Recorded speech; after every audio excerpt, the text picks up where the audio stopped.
പല കാരണങ്ങൾ കൊണ്ടും മുന്നേറ്റത്തിന് ഇന്ത്യൻ സ്റ്റോക്ക് മാർക്കറ്റ് സജ്ജമായിരിക്കുകയാണ്. വരും ദിവസങ്ങളിലെ മാർക്കറ്റിന്റെ പ്രകടനത്തെ US-ഇറാൻ സംഘർഷവുമായി ബന്ധപ്പെട്ട അവസാനിക്കാത്ത അനിശ്ചിതത്വം എത്രമാത്രം ബാധിക്കും എന്ന സംശയം എല്ലാ നിക്ഷേപകർക്കുമുണ്ട്. അനിശ്ചിതത്വത്തിലും വൻ മുന്നേറ്റത്തിന് സാധ്യതയുള്ള സെക്ടറുകൾ ഏതൊക്കെ?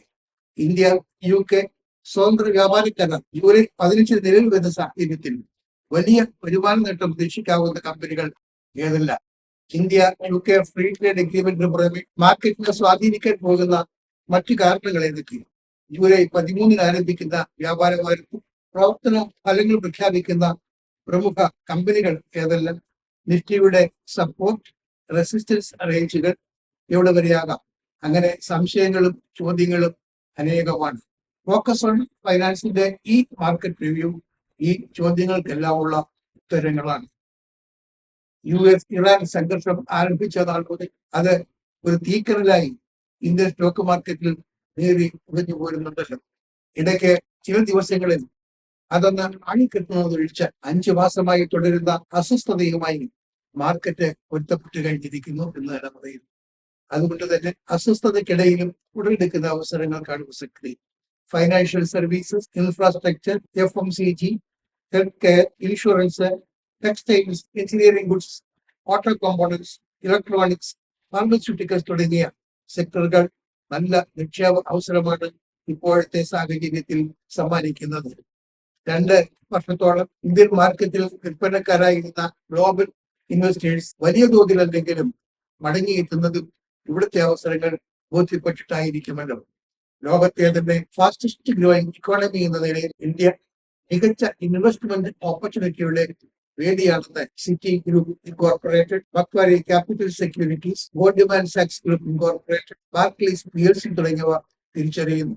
India UK free trade agreement July 15 നിലവിൽ വരുമ്പോൾ ലഭ്യമാകുന്നതും വളരെ മികച്ച അവസരമായിരിക്കും. India UK free trade agreement നിലവിൽ വരുന്നതിന്റെ ഏറ്റവും വലിയ നേട്ടം അത് ഇരു രാജ്യങ്ങളും തമ്മിലുള്ള സാമ്പത്തിക ബന്ധത്തിലെ ഒരു മേജർ മൈൽസ്റ്റോൺ ആയിരിക്കും എന്നതാണ്. ഇന്ത്യയിൽ നിന്നുള്ള കയറ്റുമതിക്കാർക്ക് വളരെ വിപുലമായ ഒരു മാർക്കറ്റിലേക്ക് പ്രതിബന്ധങ്ങളില്ലാത്ത അതിവേഗ പാതയാണ് തുറന്നു കിട്ടുന്നത്. UK-യിലേക്കുള്ള ഇറക്കുമതിക്ക് ഈടാക്കി വരുന്ന 8% മുതൽ 70% വരെയുള്ള തീരുവ പാടെ ഇല്ലാതാകുകയാണ്. പ്രയോജനം ലഭിക്കാൻ പോകുന്ന സെക്ടറുകളും അതുപോലെ തന്നെ ഇന്ത്യൻ കമ്പനികളും കുറച്ചൊന്നുമല്ല.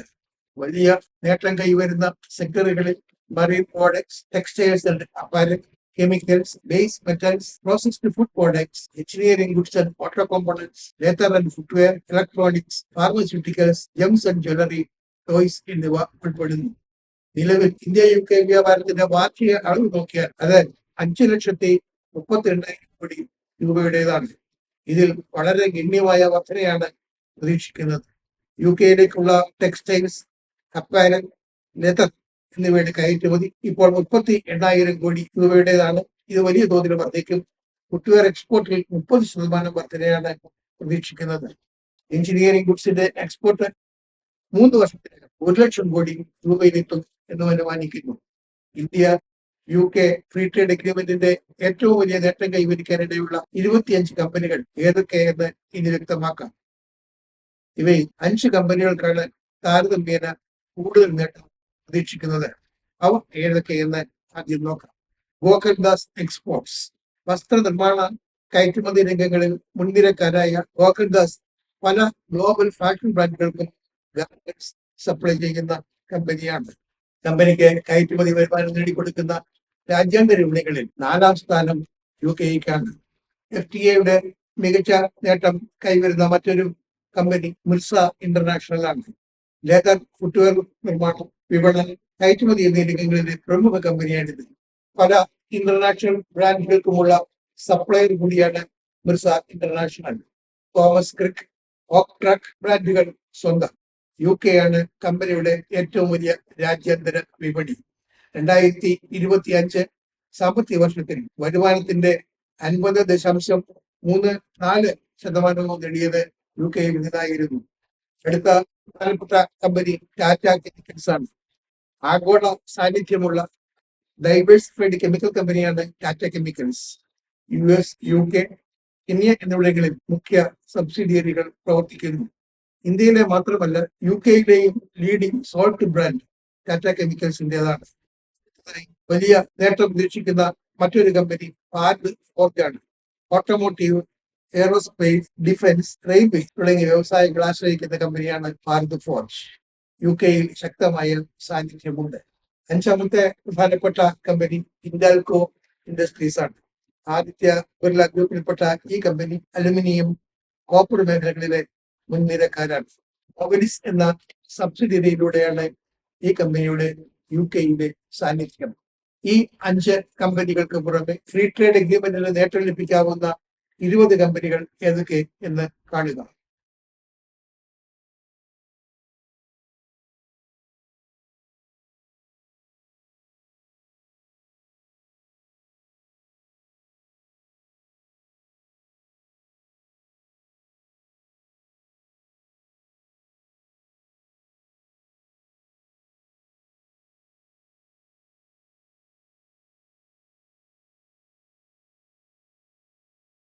ഫ്രീ ട്രേഡ് എഗ്രിമെന്റിന്റെ ഫലമായി സ്കോച്ച് വിസ്കിയുടെ ഇന്ത്യയിലേക്കുള്ള ഇറക്കുമതി തീരുവ 150% നിന്ന് 40% കുറയും. ഇതിന്റെ നേട്ടം കൈവരുന്നത് united spirits, Tilak Nagar industries, associated alcohols and breweries, Piccadily agro, Radico Khaitan എന്നീ കമ്പനികൾക്കാണ്. International spirits and wines association of ഇന്ത്യയുടെ അഭിപ്രായത്തിൽ സ്വതന്ത്ര വ്യാപാര കരാർ ആൽക്കഹോളിക് ബീവറേജസ് സെക്ടറിന് സമ്മാനിക്കാൻ പോകുന്നത് പുത്തൻ അവസരങ്ങളാണ്. കഴിഞ്ഞ ജൂൺ 30 അവസാനിച്ച ക്വാർട്ടറിലെ പ്രവർത്തന ഫലങ്ങൾ കോർപ്പറേറ്റ് സെക്ടറിൽ നിന്ന് നിർവഹിക്കാൻ തുടങ്ങിയിരിക്കുന്നു എന്നത് നിക്ഷേപകർ ശ്രദ്ധിക്കേണ്ടതുണ്ട്. കമ്പനികളിൽ നിന്നുള്ള ലാഭനഷ്ട കണക്കുകൾ അവയുടെ ഓഹരി വിലകളെ സ്വാധീനിക്കും എന്നതിനാൽ വരും ദിവസങ്ങളിൽ സ്പെക്കുലേറ്റീവ് ട്രേഡിംഗിന്റെ അളവ് വർദ്ധിക്കാം.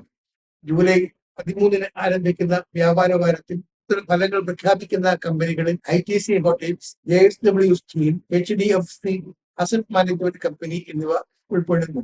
ഇൻഷുറൻസ് മേഖലയിൽ നിന്നുള്ള HDFC life insurance company, ICICI prudential life insurance, banking സെക്ടറിലെ HDFC bank, ICICI bank, yes bank, south Indian bank, Axis bank എന്നിവ, IT ഇൻഡസ്ട്രിയിൽ നിന്നുള്ള ടാറ്റ എൽക്സി, ടെക് മഹീന്ദ്ര, വിപ്രോ എന്നിവയുടെ പ്രവർത്തന ഫലങ്ങൾ പുറത്തു വരുന്നത് ജൂലൈ 13 ആരംഭിക്കുന്ന വ്യാപാര വാരത്തിലാണ്. ഇനി ഇൻഡെക്സുകളുടെ നിലവാരം പരിശോധിക്കാം.